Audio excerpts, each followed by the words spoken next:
en diferentes grados dependiendo del compromiso. Entonces, como ya dijimos, todas las enfermedades reumáticas sistémicas, enfermedades inflamatorias reumáticas sistémicas, esa es la característica fundamental. Enfermedades crónicas, autoinmunes sistémicas, que, digamos, tienen un punto, un tejido blanco donde empieza la enfermedad y puede comprometer otros órganos y tejidos. Estas son las características principales en este caso, de la polimiositis o enfermedad inflamatoria idiopática.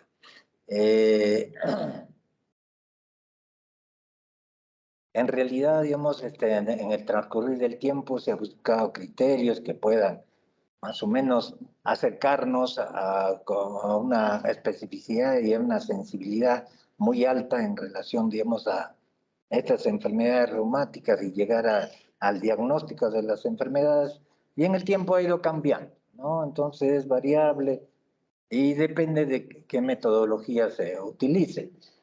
Es importante también considerar que hay otro tipo de miopatías, no es solamente las miopatías inflamatorias idiopáticas, ¿no? Que la causa por lo general no es conocida.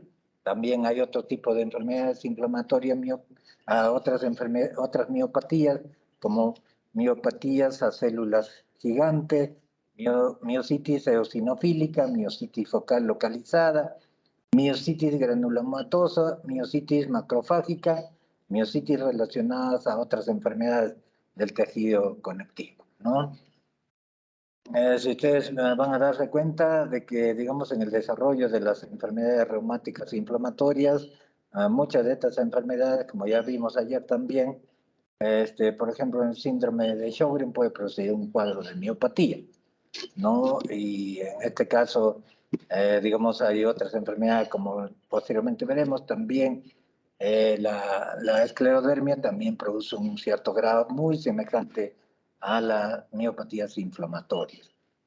Aquí lo importante también es en relación a la prevalencia. La prevalencia de esta enfermedad en realidad varía entre 5 y 10 casos por 1 millón de habitantes año. Eso es. En realidad, estas miopatías son enfermedades reumáticas raras, no son frecuentes, ¿no? Entonces es la prevalencia entre 5 a 10 casos por 1 millón de habitantes por año.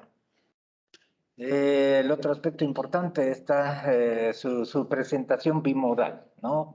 Presentación bimodal que se presenta, digamos, en el grupo de 1 a 15 años y el otro es de 45 a 60, incluso se habla, de acuerdo en otros estudios, hasta 75 años, ¿no?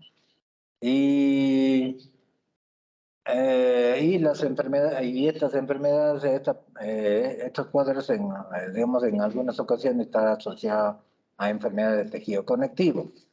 Y es mucho más frecuente en caucásicos, y también se ha visto, digamos, que las miopatías asociadas a cáncer, ¿no? Porque estos cuadros tienen el alto riesgo de desarrollar, bajo ciertas características, cáncer, neoplasias, sobre todo en personas mayores de 50 años. Como dijimos al inicio, la etiología es desconocida. Siempre en las enfermedades reumáticas hay dos aspectos fundamentales: el factor genético y el medioambiental. Entonces, en este caso de las miopatías inflamatorias, no es una excepción. Y va a estar relacionado al complejo mayor de histocompatibilidad. Y se ha visto que está relacionado con el HLA-DR3, el HLA-DR8, el HLA-B7, DRW6, sobre todo esto en africanos.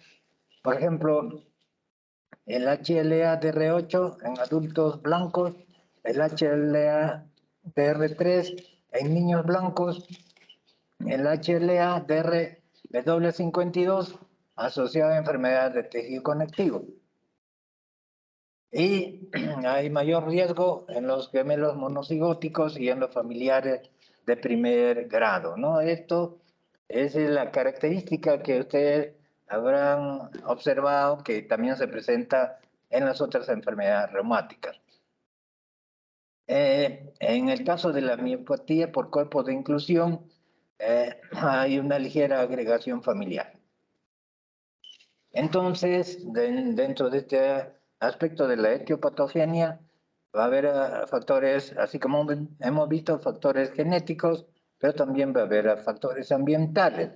El otro detalle importante es que siempre en los factores ambientales está relacionado con la presencia de virus, ¿no? De virus o bacterias.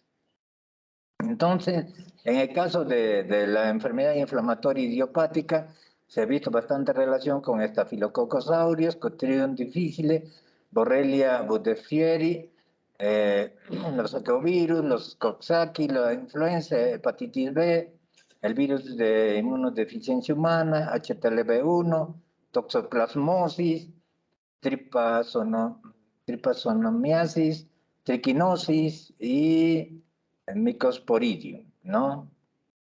También se ha visto relacionado a la miopatía inflamatoria, se ha visto relacionado a miopatía inflamatoria, perdón.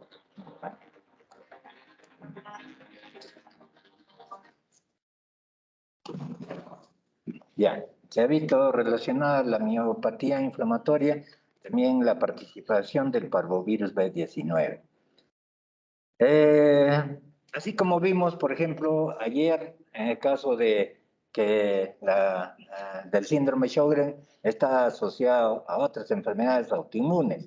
Así también, en el caso de la miopatía inflamatoria idiopática, se ha visto una asociación con otras enfermedades autoinmunes, como la tiroiditis de Hashimoto, miastenia gravis, diabetes mellitus tipo 1, cirrosis biliar primaria, y más o menos, por ejemplo, en el 15% de pacientes con polimiositis se encuentra cirrosis biliar primaria. Digamos, el lupus eritematoso sistémico, artritis reumatoidea y esclerodermia. En cuanto a la fisiopatología, básicamente está relacionada a infiltración, ¿no? A infiltración, digamos en este caso, de endomicial de las células T, CD8 positivas en la polimiositis. Y en la dermatomiositis, la vasculopatía con base inmune humoral es característico en la dermatomiositis. Otro aspecto está también relacionado a la biopsia muscular. En pacientes con dermatomiositis suele presentar una mayor propensión de linfocitos CD4 y linfocitos B de localización perivascular.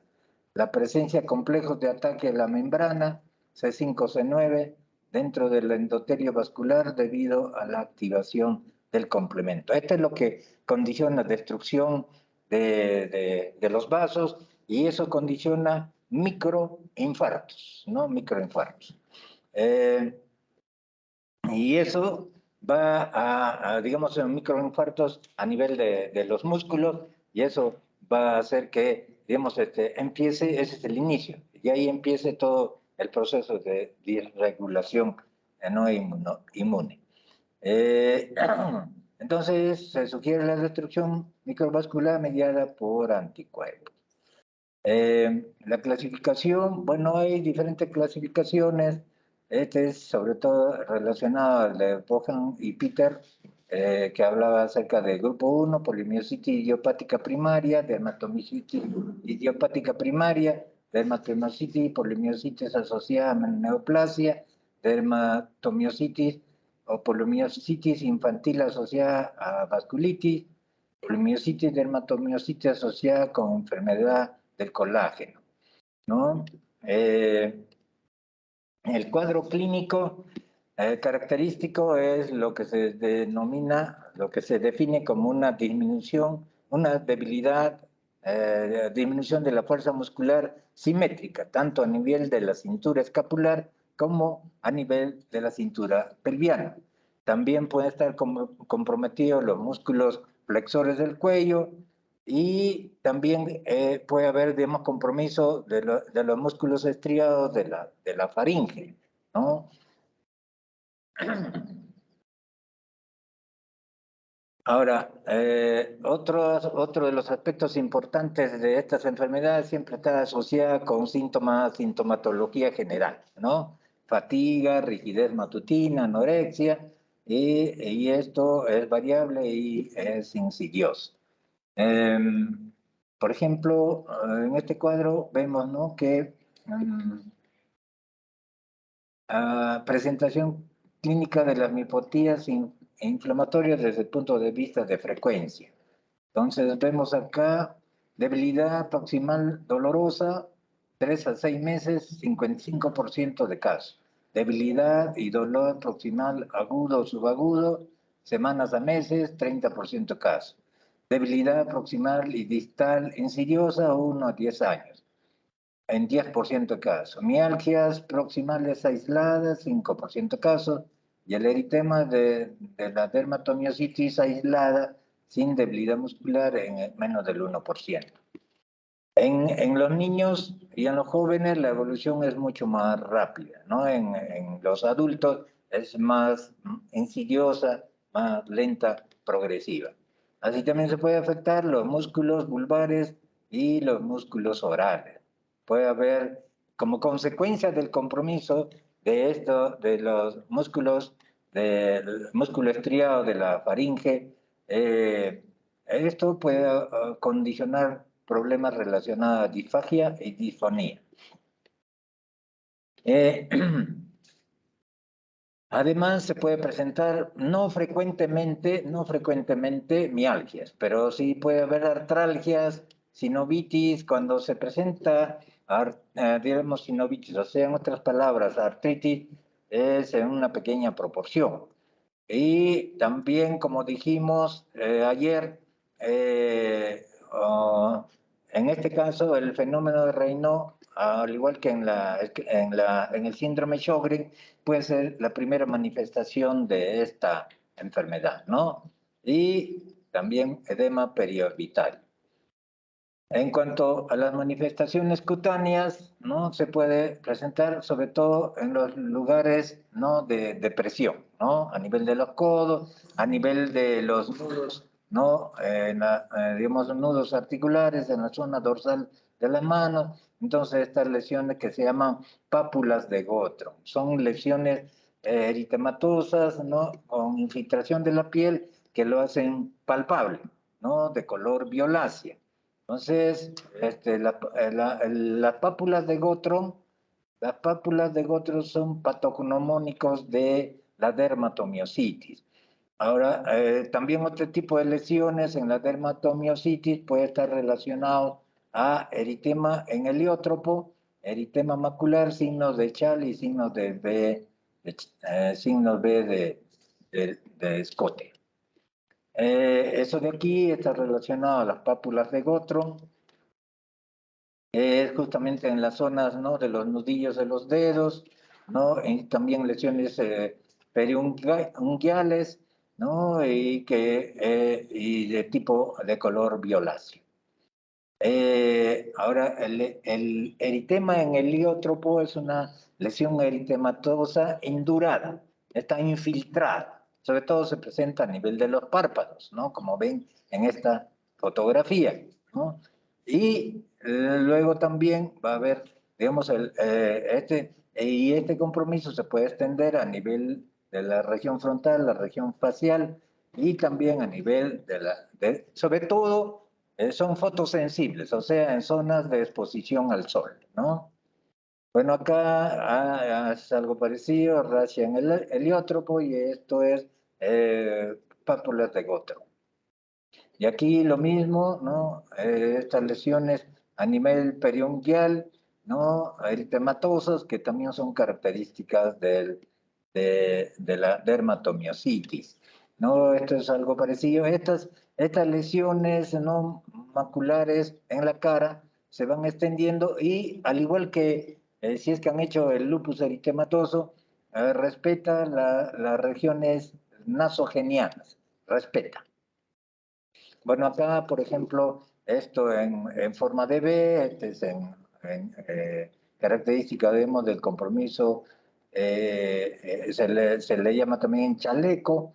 Y aquí, en esta fotografía, ya acá hay otro aspecto también importante como parte sobre todo en la dermatomiositis, presencia de calcinosis, ¿no? En zonas de presión, calcinosis. Entonces, vamos a encontrar en estos pacientes con polimiositis, enfermedad inflamatoria idiopática, vamos a encontrar debilidad muscular, 90 a 100%, base proximal, cintura pélvica y escapular, flexores cervicales, hipofaringe, por eso que se produce voz nasal, disfagia. Este hecho se presenta en forma insidiosa, pero progresiva, y puede haber mialgia. La forma, digamos, miopatía cutánea, ¿no? En este caso, dermatomiositis, se presenta en el 75-100% de los casos, de eritema en el otro, pápula de Gottron. También está asociado a fenómenos de Raynaud, vasculitis cutánea. Y puede haber compromiso, así como hemos visto en las otras enfermedades reumáticas sistémicas, puede haber compromiso articular en 20-40% con artralgias y artritis leve, ¿no? Pulmonar, bueno, estas enfermedades inflamatorias sistémicas, ¿no?, se caracterizan sobre todo por compromiso pulmonar, y dentro del tipo de lesión que digamos, semejan en su forma de daño, es la neumonitis intersticial, fibrosis pulmonar, y esto sobre todo está relacionado a la presencia de anticuerpos anti-Jo1 o antisintetasa. A nivel cardíaco, va a haber compromiso más o menos 25-80%, ¿no? Y esto básicamente, digamos, se va a encontrar bloqueo de rama con ecocardiograma. Esofágica va a haber pues en el 30% disfagia, y en el caso del riesgo de neoplasias, 50-60% se incrementa, sobre todo en mayores de 50 años, en pacientes con dermatomiositis.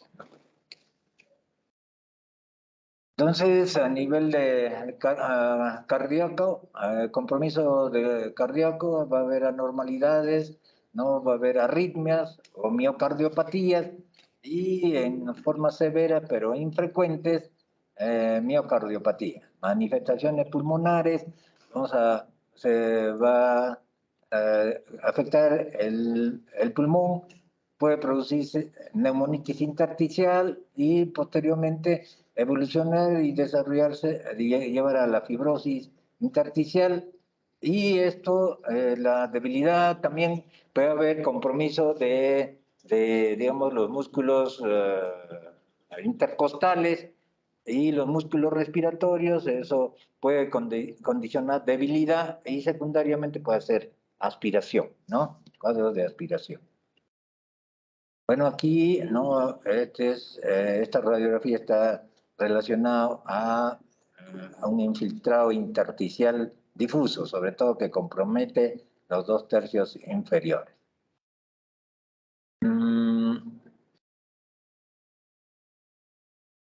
Bueno, acá algunos aspectos relacionados entre dermatomiositis, polimiositis y miositis por cuerpos de inclusión. Estos son importantes, ¿no? Digamos, en caso de dermatomiositis, la población afectada, sobre todo, son niños y adultos. En el caso de la polimiositis, es sobre todo en adultos. Y en caso de miositis por cuerpos de inclusión, son hombres mayores de 50 años. Ahí acá, por ejemplo, hay uno de los aspectos importantes que le diferencia la dermatomiositis, la polimiositis de la miositis, miopatía por cuerpos de inclusión, de que el compromiso muscular es asimétrico. Puede ser a nivel, digamos, puede puede comprometer la cintura escapular, o sea, los músculos proximales, pero también los distales. Entonces, es lo que le diferencia, ¿no?, a los otros cuadros, ¿no? Aquí también tenemos algunos, digamos, en esta enfermedad hay anticuerpos relacionados con cierto tipo de manifestaciones, ¿no? Por ejemplo, aquí el anti-JO1, que se presenta en el 75%, sobre todo está relacionado a artritis simétrica no erosiva. Recuerden que la única enfermedad inflamatoria sistémica que condiciona erosión es artritis reumatoidea. Puede haber en nosotros también inflamación leve, semejando incluso, digamos, a una artritis reumatoidea, pero nunca se van a encontrar erosiones, ¿no? Aquí, por ejemplo, el anti-PL7, este es un anticuerpo específico, esto se llama anticuerpos específicos de miopatías inflamatorias, ¿no? Por ejemplo, este anticuerpo anti-PL7, aparte de, digamos, la artritis simétrica no erosiva, en el caso del anti-JO1 o antisintetasa, también se va a encontrar lo que se denomina las manos de mecánico.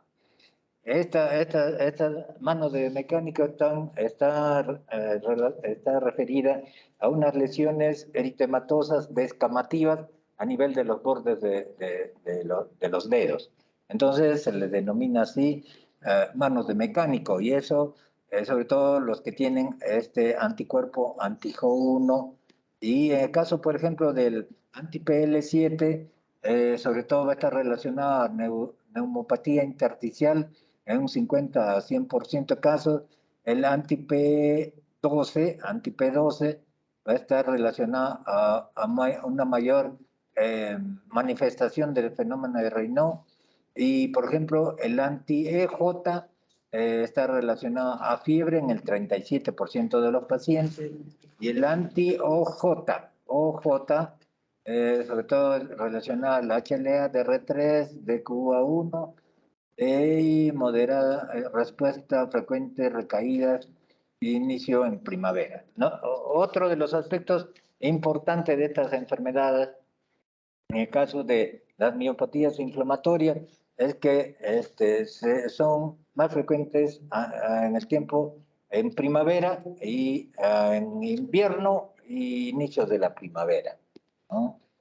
Ahora, así, acá, por ejemplo, tenemos el anti-Mi2, se llama así, anti-Mi2, está sobre todo relacionada a dermatomiositis clásica con signos de esas lesiones eritematosas en forma de B a nivel de la región anterior de tórax, el signo de Chal y sobre crecimiento cuticular relacionada con el HLA-DR7, y aquí, por ejemplo, el antimás está más relacionado a polimiositis con rhabdomiolisis alcohólica. En pacientes con rhabdomiolisis alcohólica, el antifer en el 1% de los pacientes, el QJ, anti-QJ, polimiositis, neumopatía intersticial, fenómeno de Raynaud. Y como se nos ha cortado el tiempo, ahí tengo dos exposiciones, así que vamos a avanzar más rápido. Exámenes auxiliares, ¿no? Es importante, sobre todo en las miopatías inflamatorias, las enzimas séricas musculares, ¿no? Creatinfosfoquinasa. Tiene una sensibilidad del 90% y su enzima el CPKMM, ¿no? La deshidrogenasa láctica también se solicita en estos pacientes, van a estar elevadas. Las transaminasas TGO, TGP, ¿no? Y la aldolasa también se solicitan en estos pacientes, pueden estar elevadas. El otro aspecto relacionado a los exámenes auxiliares que nos ayudan al diagnóstico es la electromiografía. Y en la electromiografía el patrón es miopático. El tercer elemento en el diagnóstico de esta enfermedad es la biopsia muscular. Se va a encontrar infiltrado inflamatorio, necrosis, como dijimos al inicio, la característica de esta miopatía inflamatoria es inflamación y necrosis, ¿no? Entonces se va a encontrar infiltrado inflamatorio, necrosis, degeneración, regeneración muscular, vasculitis, ¿no? Y en cuanto demos al aspecto inmunológico, se va a encontrar los anticuerpos antinucleares positivos en el 70% y los anticuerpos, se denomina así, anticuerpos antinucleares específicos, hay muchos, anti-Q, KJ o G, etcétera, ¿no? Como por ejemplo acá estamos viendo el anti-Jo1 y anti-PM1. Y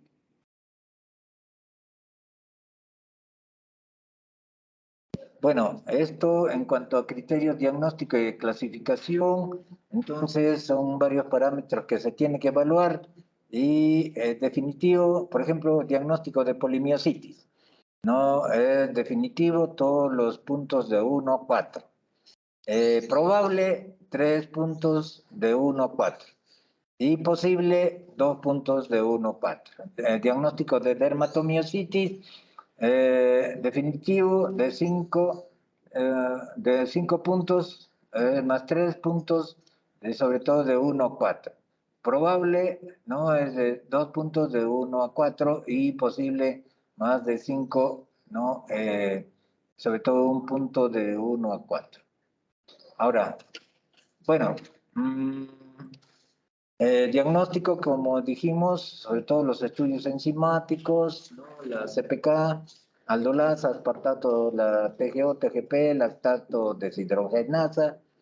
El diagnóstico definitivo es la biopsia, ¿no? Y pues así como en todas las enfermedades, hay también diagnósticos diferenciales, hay que ver que hay otro tipo de patología que también puede producir debilidad muscular, ¿no? Eh,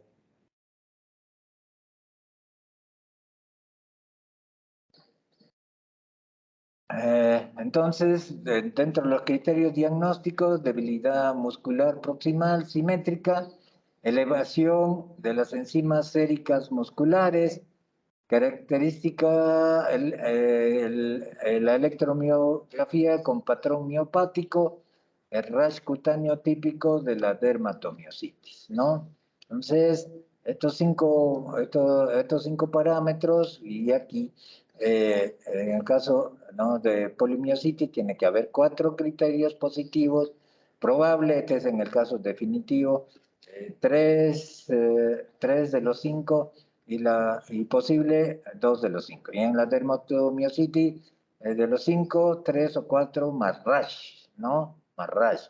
La dermatomiositis probable, 2 de los criterios más rash. Y en la diagnóstico posible, dermatomiositis 1 más rash, ¿no?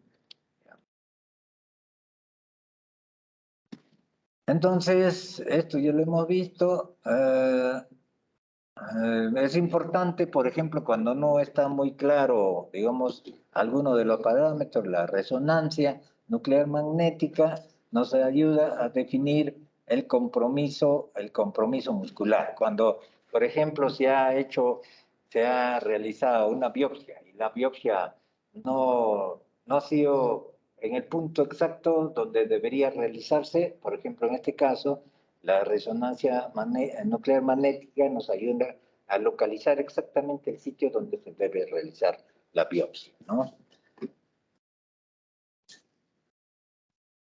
Ya, entonces, en cuanto, digamos, a los aspectos de la biopsia, en la dermatomiositis va a haber infiltrado de linfocitos B y CD4 positivos de predominio perivascular. Y en la polimiositis, esto puede ser una pregunta de examen, ¿no? Una polimiositis infiltrado de linfocitos CD8 a nivel endomicial. Diagnóstico diferencial. En las miopatías inflamatorias se debe diferenciar con, por ejemplo, enfermedades neuromusculares. Por ejemplo, hay lo que se llama la distrofia muscular, ¿no? Que son enfermedades relacionadas a, digamos, al campo de neurología. Luego también enfermedad endocrina, como por ejemplo hipotiroidismo, hipertiroidismo, que pueden presentarse como trastornos de potencia muscular y elevar la CPK. Trastornos de electrolitos, hipocalemia, hipomagnesemia o hipocalcemia. Miopatías metabólicas, miopatías tóxicas por alcohol, cocaína, corticoide, colchicina o parásitos como la triquina y la toxoplasma. Causas misceláneas, polimialgia reumática, vasculitis, síndrome paraneoplásico. Entonces, tenemos que hacer diagnóstico diferencial con enfermedad neurológica, distrofia muscular, infecciones, uso de drogas, trastornos metabólicos, endocrinopatías y medicamentos. De los medicamentos que pueden ocasionar miopatías, ¿no? Por ejemplo, es el alcohol, la amiodarona, la cloroquina, clopromacina y otros neurolépticos, clofibrato, lobostatina, vincristina. Otros medicamentos, la depenicilamina, procainamina, hidralazina, fenitoína, L-Dopa, ciclosporina, sidobudina. En cuanto al tratamiento, ustedes siempre van a ver, y esto no es solamente en reumatología, esto es en todas las áreas de la medicina, ¿no? Tratamiento farmacológico y tratamiento no farmacológico. Y dentro del tratamiento no farmacológico, nunca se olviden, estimados alumnos, que la educación es básica y fundamental en su relación médico-paciente. Si el paciente no entiende su enfermedad, si el paciente no entiende que tiene que seguir un control regular, continuo y de estudios laboratoriales para completar los estudios y para hacer seguimiento de que la medicación que está recibiendo no le condicione efectos secundarios en algún órgano o sistema, si el paciente no entiende, por un lado se va a perder, va a sentirse que está bien, lo abandona, y viene cuando ya las cosas se complican, ¿no? Entonces, dentro de estos, ¿no? Digamos, de los aspectos, medidas no farmacológicas, creo que en primer lugar debe estar la educación. Segundo lugar es la fisioterapia, sobre todo, ¿no? Para evitar las contracturas y las tensiones agregadas. El tratamiento, medidas generales, sobre todo cuando está en la fase aguda, reposo en etapas activas, fisioterapia en etapa crónica. La corticoterapia prednisona normalmente está indicado 1 miligramo por kilo de peso, más o menos se da 4 o 6 semanas, y luego se va disminuyendo, ¿no? 5 miligramos semanal se va disminuyendo hasta que llegue a los 20 miligramos. Cuando llega a los 20 miligramos, se va disminuyendo 2.5 miligramos, hasta quedar con 5 miligramos, ¿no? de corticoide. Y como siempre se ha hablado, ¿no? Para disminuir uso, digamos, dosis alta de corticoides, entonces asociamos metotrexate o ciclofosfamida, depende del caso, o la azatioprina.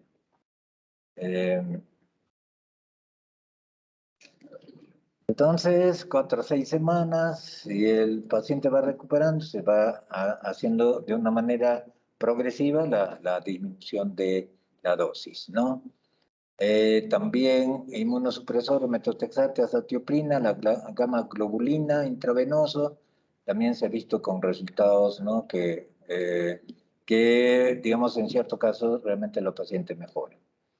Las complicaciones de esta enfermedad está relacionada a respuesta al tratamiento, que es variable, y depende si se presentan estas complicaciones, el pronóstico de la miositis de la miopatía inflamatoria está relacionado a cómo responde el paciente, la mortalidad global es del 25%, incluyendo casos de neoplasias, ¿no?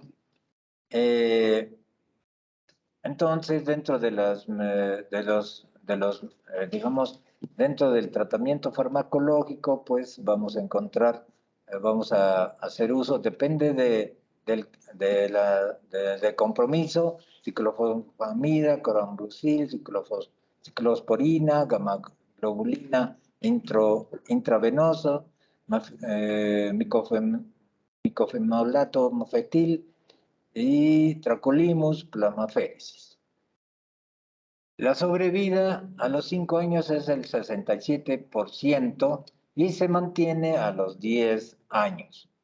La incapacidad funcional residual, esto se evalúa a los 6 meses. Factores de mal pronóstico, 60 años, personas mayores de 60 años, sexo femenino, raza negra, enfermedad aguda, rash dérmico, disfagia, temperatura mayor de 38 grados y leucocitosis. Muy bien. Y ahora...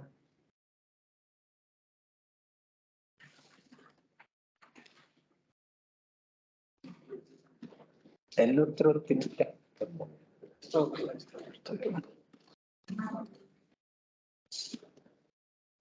Listo. Ya, gracias. Y ahora vamos a desarrollar rápidamente, porque el tiempo gana.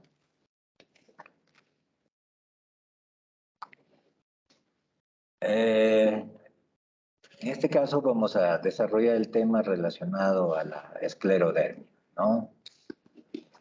La esclerodermia es una enfermedad caracterizada por endurecimiento de la piel, ¿no? Por compromiso vascular y lo cual secundariamente va a llevar a que posteriormente en el tiempo, pues también, así como hemos visto el compromiso de las otras enfermedades, ¿no? Que tiene su punto blanco, pero también puede comprometer otros órganos y tejidos, ¿no? En el caso, digamos, en cuanto a la clasificación, se clasifica, ¿no? La esclerosis sistémica.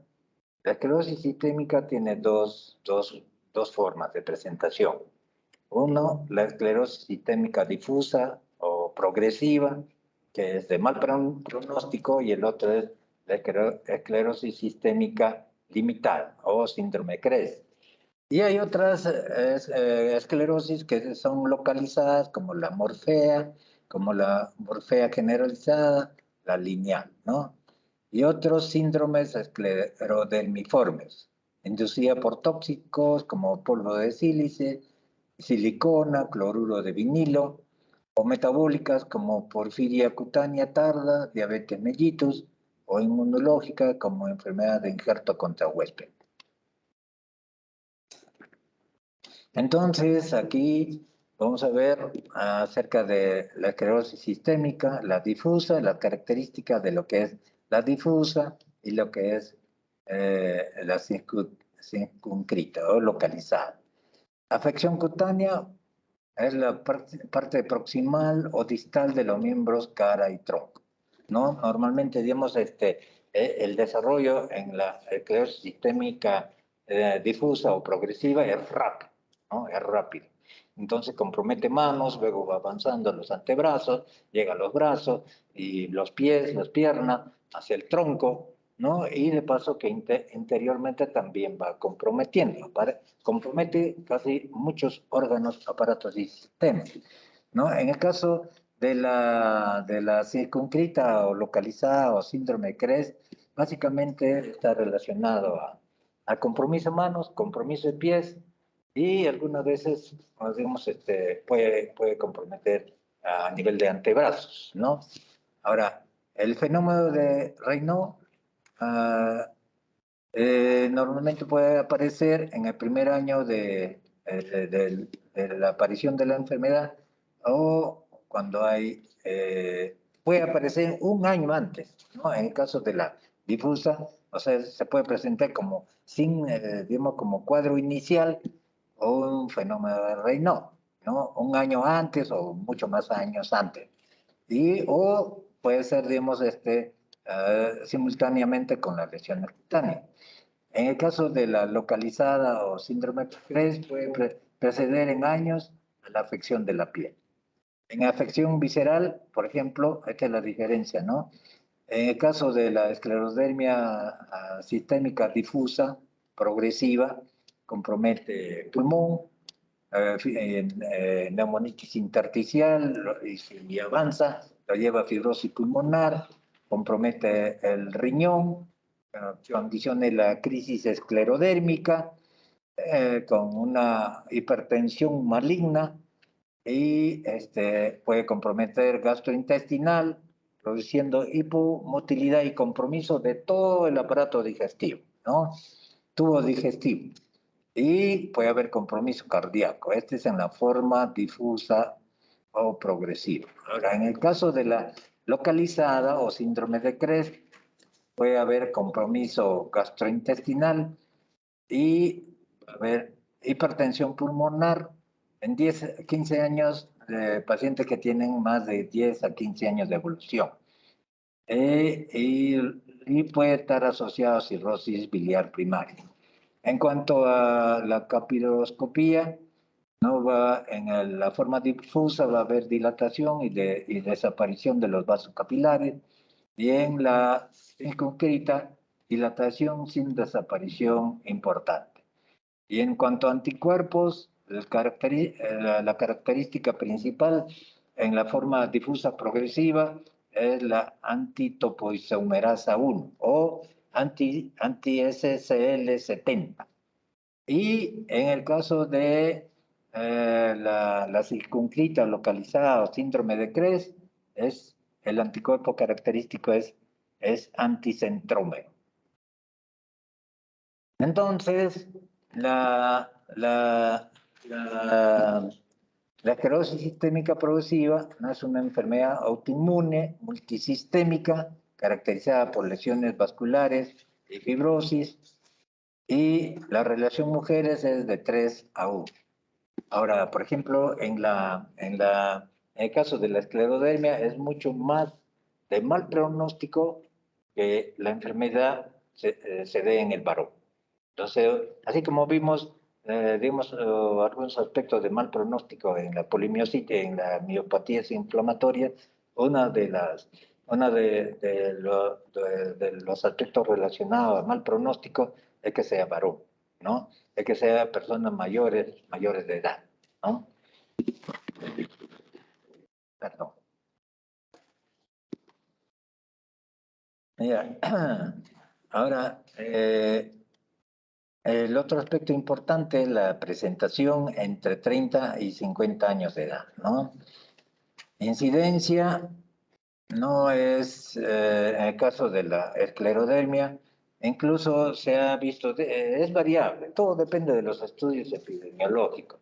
Se ha visto que más o menos, dijimos que en el caso de la polimiositis era 5 a 10 en 1 millón de habitantes año. En el caso de la esclerodermia, se ha visto, de acuerdo a estos estudios epidemiológicos en forma general, es entre 150 a 300 casos por 1 millón de habitantes por año, ¿no? Así es. En otras palabras, es mucho más frecuente que la polimiositis. La relación es de 3 a 1. Esto es, y como dijimos que era más o menos 40 y 50 años, o sea, entre la quinta y la sexta década de la vida.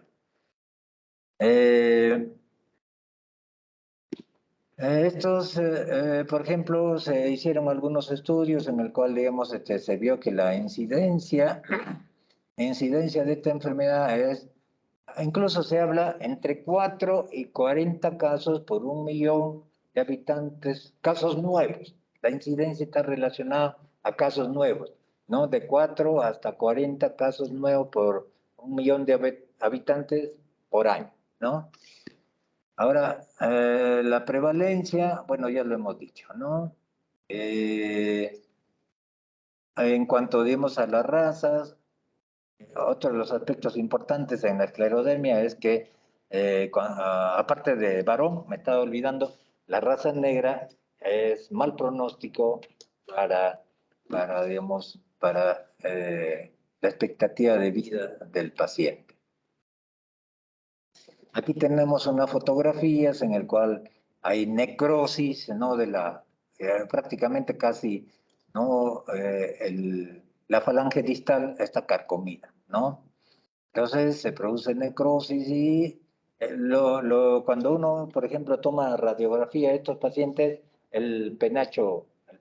digamos, de la falange distal, cuando uno toma, sobre todo la esclerodermia es avanzada, desaparece, ¿no? Otra palabra es como lo destruye, ¿no? Entonces, este compromiso vascular de la esclerodermia va a llevar a la presencia de estos microinfartos y esto puede ser el inicio de una isquemia a nivel de las falanges distales y producción, como ven acá, necrosis, ¿no? De la falange y destrucción, no solamente de piel, sino también de lo que está internamente, ¿no? Por ejemplo, los penachos de las falanges distales, ¿no? Y esta es una piel esclerodermiforme, ¿no? La piel está brillante, tensa, y cuando uno palpa, está dura. Entonces, en la esclerosis sistémica progresiva, en cuanto a la etiopatogenia, existe una producción excesiva de fibras colágena a partir de fibroblastos, que son los que son estimulados por esta enfermedad, ¿no? Y esto va a condicionar fibrosis de los órganos.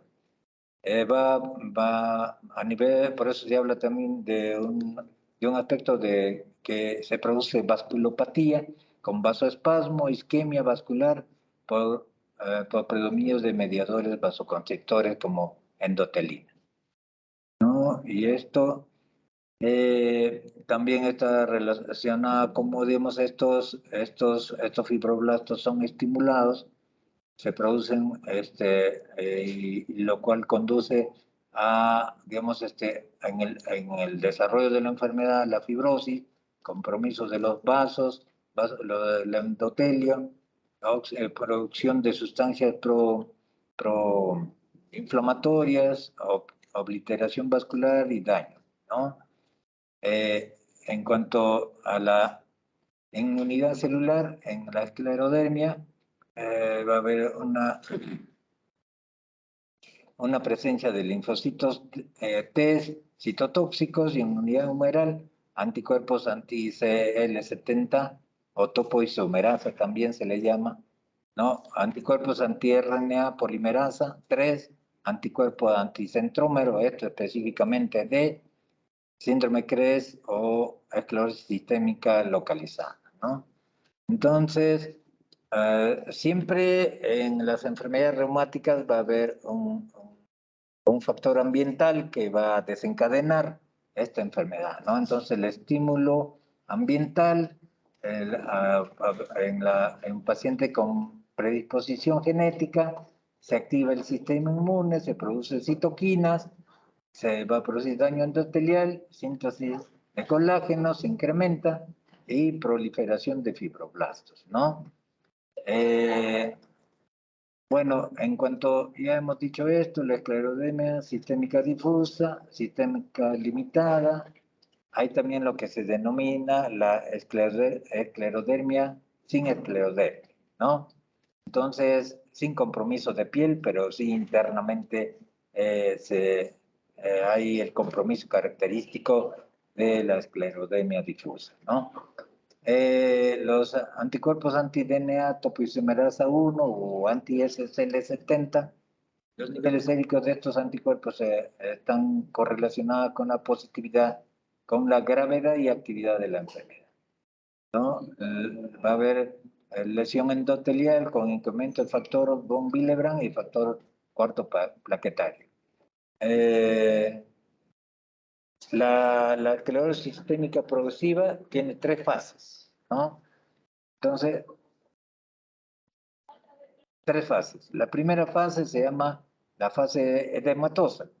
Ahí que la característica es que, digamos, hay edema en las manos, en los pies, y dura más o menos unos meses.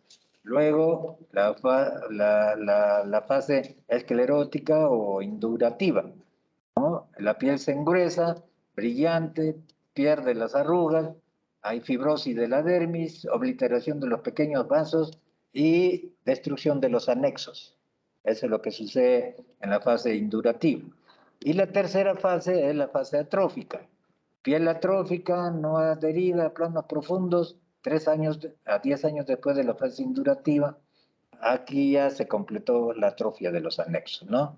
El fenómeno de Raynaud. Entonces, es la fase edematosa, no hay edema difuso de las manos, de los pies.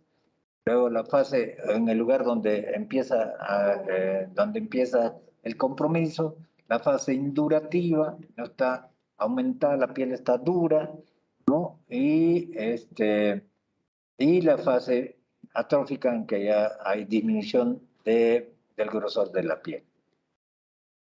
Entonces, dentro de las manifestaciones clínicas, se va a presentar el fenómeno de Raynaud. Como dijimos, este es mucho más frecuente a nivel, cuando en la esclerodermia localizada, que incluso precede muchos años antes de la manifestación de la enfermedad, ¿no? Va a haber fatiga y puede haber compromiso musculoesquelético, ¿no? Bueno, los niveles del factor von Willebrand están elevados, el activador tisular de plasminógeno está incrementado, la molécula de adhesión intercelular se ha incrementado y el incremento de las endotelinas, ¿no? Fase edematosa, indurada, fase atrófica, ¿no? Y puede haber además por todo este proceso de daño microvascular, sobre todo de las arteriolas, va a producirse, ¿no?, estas lesiones características, microinfartos, que luego se van cicatrizando y en fases más avanzadas puede producirse necrosis, ¿no? Por ejemplo, aquí tenemos, ¿no?, el endurecimiento de la piel, ¿no?, la piel endurecida, y miren aquí ya como que las falanges distales se van reabsorbiendo, ¿no? Y aquí también, sobre todo en los pacientes que tienen, síndrome de esclerodermia sistémica localizada, es mucho más frecuente también la calcinosis, ¿no? En las zonas de presión, ¿no? Aquí a nivel del codo, a nivel de los dedos, la calcinosis. Bueno, otra de las cosas también que aparece en estos pacientes característica es las telangiectasis, ¿no? En las manos, en región facial. Y, por ejemplo, esta es una fase inexpresiva de pacientes con síndrome con esclerosis sistémica difusa progresiva. Y lo mismo acá, hay compromiso de la piel, ¿no?, hasta la pierna. Y lo mismo tenemos el compromiso a nivel de piel con telangiectasias.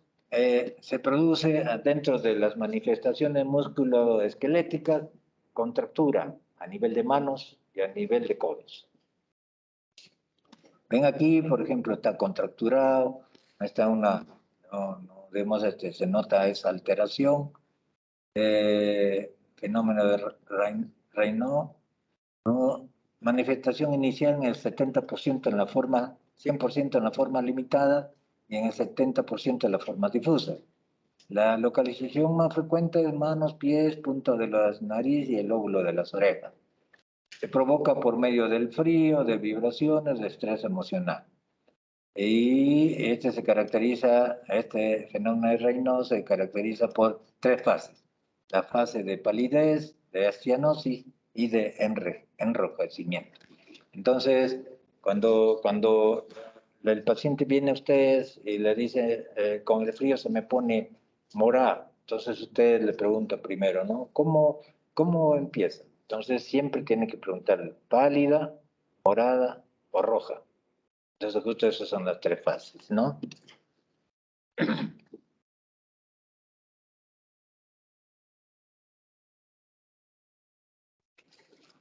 En cuanto al compromiso musculoesquelético, va a haber poliartralgias, puede haber también artritis, pero una artritis leve, ¿no? Mialgias, miopatía progresiva, incluso puede presentarse un cuadro parecido a las miopatías inflamatorias, ¿no? Y osteólisis de las falanges distales, ¿no? O sea, una reabsorción del hueso, calcinosis.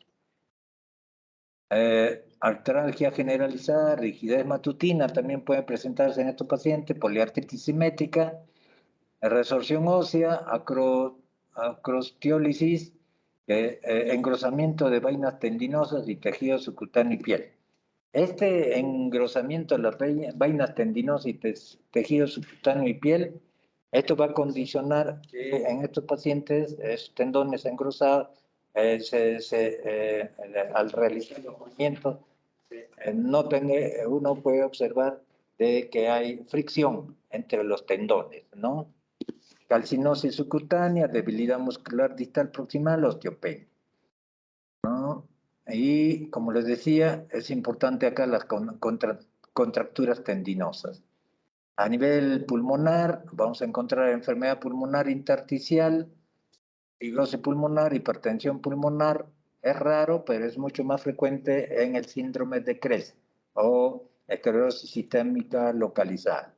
Puede haber también derrame pleural, pero esto no es frecuente. Entonces, fibrosis pulmonar, hipertensión arterial pulmonar y dolor torácico, ¿no? A nivel cardiovascular vamos a encontrar pericarditis y muchas veces estas pericarditis son asintomáticas, ¿no? Son asintomáticas. Otro de los aspectos también importantes era que los pacientes, cuando se les han realizado biopsias a los, no pacientes, sino a los que han fallecido post-mortem, se ha encontrado en este grupo, ¿no?, de personas que fallecieron, más del 70% tienen compromiso ya de compromiso de fibrosis pulmonar o neumopatía intersticial. Entonces, en el caso de compromiso cardiovascular, va a haber pericarditis, muchas veces esto es asintomática. Va a haber compromiso también de miocardiopatía, puede haber, digamos, alteraciones de conducción, arritmias, y en algunos casos también puede haber, puede haber miocardiopatía y que puede llevarlo al óbito al paciente, ¿no? Entonces, enfermedad miocardiopatía fibrótica con o sin bloqueo cardíaco y lleva a insuficiencia cardíaca congestiva. Enfermedad de arteria coronaria no es frecuente. Pericarditis, insuficiencia cardíaca, hipertensión arterial, arritmias.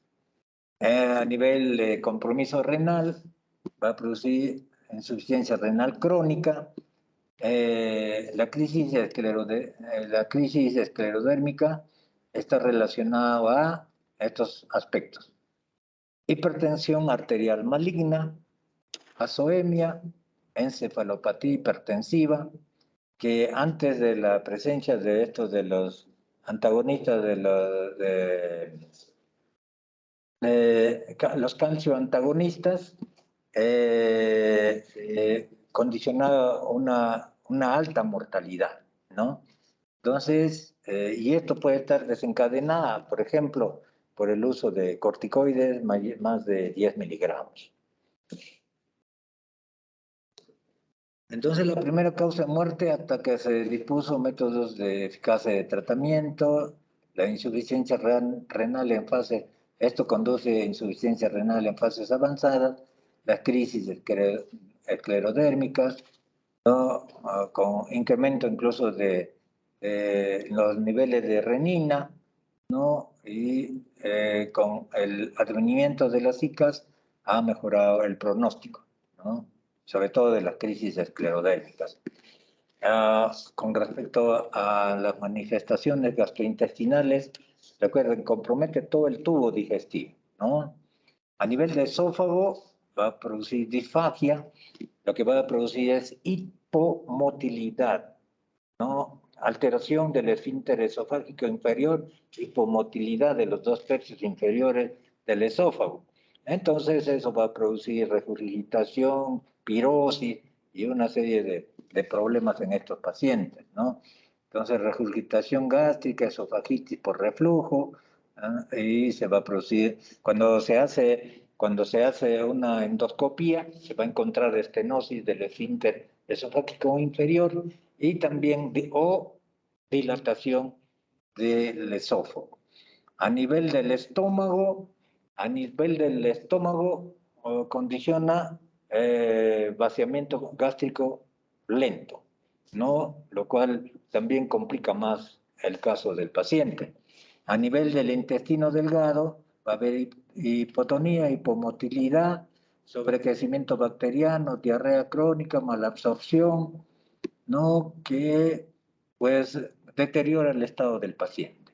A nivel del intestino grueso, hay hipomotilidad, se va a formar divertículos de boca ancha, estreñimiento.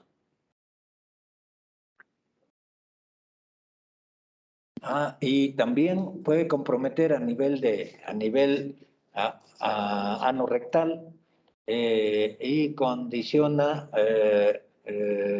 alteración del esfínter anal con, digamos, incontinencia. Entonces, la tercera manifestación más común está más o menos entre el 75 y 90% de los pacientes.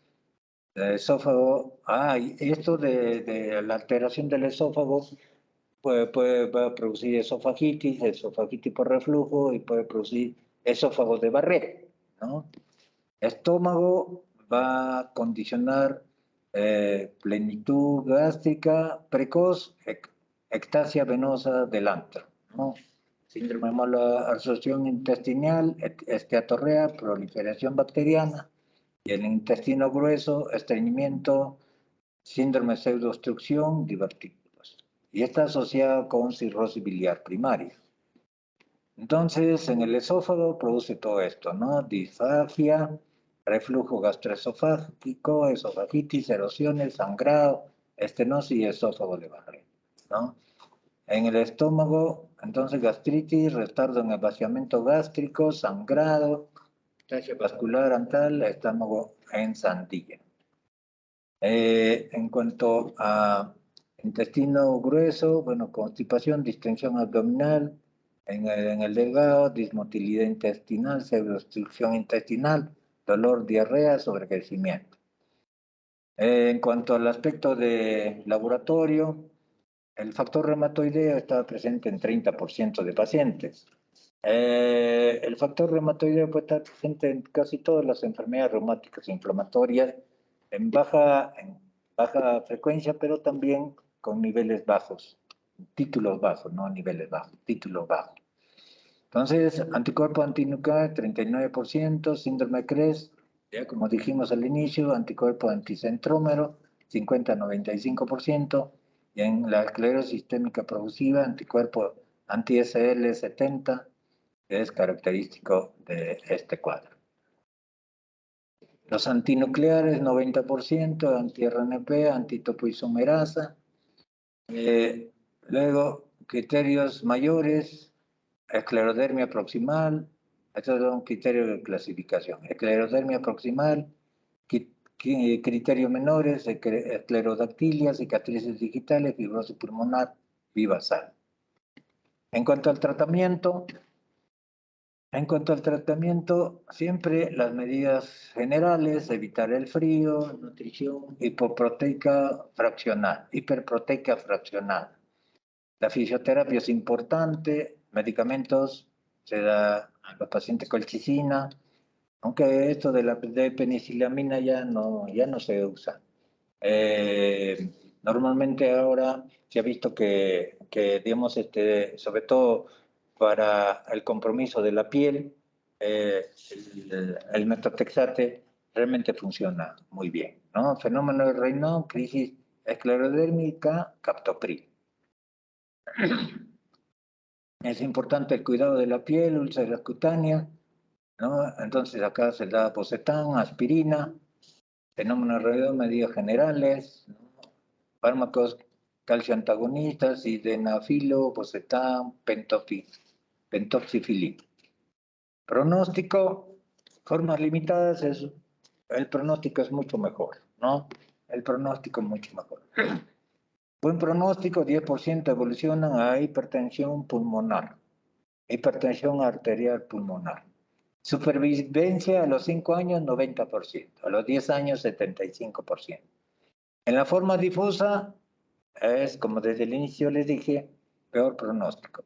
Muerte por afección cardíaca o pulmonar. Supervivencia a los 5 años, 70%. Y a los 10 años, 55%. Muy bien, eso sería todo. Y creo que en buen tiempo hemos terminado, ¿no? Es hasta las 4 nomás, ¿no? Bueno, al menos hemos terminado 2 temas que son realmente larguitos. En buen tiempo. ¿Alguna pregunta?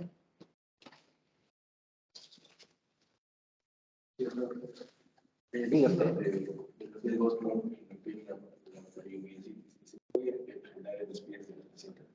¿Cómo no esto? El signo del otro se puede presentar en los pies. No, básicamente es a nivel de manos y de codo. Es lo más característico. Por eso que, por ejemplo, en las fotos que hemos presentado, casi no se nota eso. Pero sí es de las manos, sobre todo en las zonas de extensión, zonas de presión. Sí. ¿Alguna otra pregunta? ¿Cuál es más sensible para la poliomielitis? ¿El tipo 1 o el tipo PL7? Ya. Es que, de acuerdo, digamos, a lo que está. Antes solamente había el antijoven, ¿no? O sea, en un inicio, antes solamente eran los estudios y que estaba relacionado a mayor fibrosis, mayor compromiso pulmonar, más severidad de la enfermedad, pero en los últimos tiempos han salido, como han visto ahí, ¿no? Y hay otros más todavía, etcétera, han salido, pero esto básicamente es en los centros de investigación, ¿no? Entonces ellos tienen todos sus aparatos, sistemas para digamos, específicamente seleccionar esos anticuerpos que han demostrado que corresponden a, digamos, una forma específica de manifestación. Entonces, por ejemplo, en el Mi2, se llama así anticuerpo anti-Mi2, más está relacionado a dermatomiositis, ¿no? El anti-G1 está relacionado a compromiso en relación a polimiositis, pero con compromiso pulmonar y una manifestación mucho más severa, y es también otro factor de mal pronóstico, ¿no? El anti-G1. Entonces, hay otros anti-Q, hay otros incluso, vimos que, bueno, como el tema es amplio, hay otros relacionados hablamos así rápidamente de la asociación de miopatías inflamatorias con neoplasias, ¿no? Más o menos, sobre todo en personas mayores de 50 años. Y sobre todo si tienen digamos, si tienen dermatomiositis. Entonces, en estos pacientes se ha encontrado un grupo de anticuerpos, ¿no? Uno de ellos es el anticuerpo P155-140, ¿no? Y el otro es el anticuerpo IP-alfa, algo así es. Entonces, esos dos tipos de anticuerpos están relacionados a por ejemplo, si un paciente se les encuentra, aparentemente no hay manifestación leve de la dermatomiositis, entonces uno tiene que sospechar y hacer seguimiento, porque estos pacientes pueden hacer en cualquier momento, pueden manifestarse con una neoplasia, ¿no? Entonces, ahora están más, por eso se llama anticuerpos específicos de miositis y anticuerpos asociados. Entonces, esos anticuerpos asociados, por ejemplo, están relacionados a, por ejemplo, para cáncer, ¿no? Y así. Pero en realidad, pues, como volvemos a decir, por ejemplo, ahora, hoy día, justo he visto un paciente, que el paciente no estaba, no trabajo por teleconsulta, no respondió, pero creo que sí. Ah, sí, sí. Tenía dentro de los anticuerpos específicos el antico Q1, el Mi2 y otro más. El otro era el P155. Entonces, aparentemente no tiene manifestaciones. Le han estado viendo, era una persona de 40, 30 años más o menos. Y le han estado, el otro colega le estaba viendo y otros colegas anteriormente le han estado viendo. Y bueno, pues le diagnosticaban de artritis reumatoidea. Y bueno, aparentemente como que en el desarrollo de la enfermedad de este paciente parecía una artritis reactiva más que artritis reumatoidea. Pero lo que llamaba la atención es que tenía esos anticuerpos específicos de miopatías. Entonces, seguramente a ustedes les han hablado de lo que se llama las fases de la enfermedad reumática, ¿no? La primera fase en la cual solamente hay antecedentes, ¿no? Genéticos, que la mamá, que el papá, eso, ¿no? Luego, la fase preclínica. Y la fase preclínica está relacionada a que el paciente no tiene ningún síntoma, pero el paciente no tiene ningún síntoma, pero tiene, desde el punto de vista inmunológico, los marcadores específicos para X enfermedad, ¿no? Y a la fase clínica, ya cuando se desarrolla la enfermedad. Por ejemplo, hoy día también vi de otro paciente que yo le pedí anteriormente, digamos, solamente porque tenía artralgia, porque como lamentablemente no se puede evaluar al paciente, solamente es conversación. Entonces le pedí la batería de análisis y en eso le salió el factor reumatoideo 212. Aparentemente solo tiene artralgias intermitentes, pero no tiene la característica de la artritis reumatoidea. Entonces, probablemente este paciente está en la fase preclínica. Y ahora nunca se olviden, estimados alumnos, de lo que se llama la ventana de las oportunidades. Yo creo que en todas las áreas de medicina les han hablado de ventana de las oportunidades.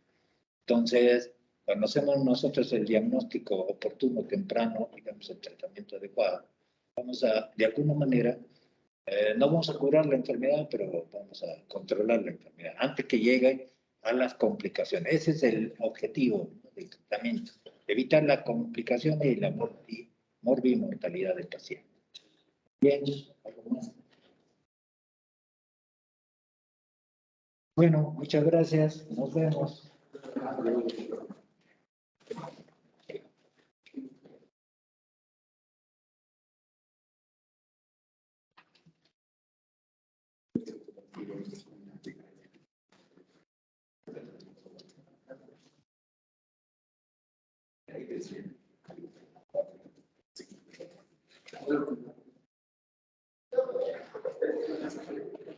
La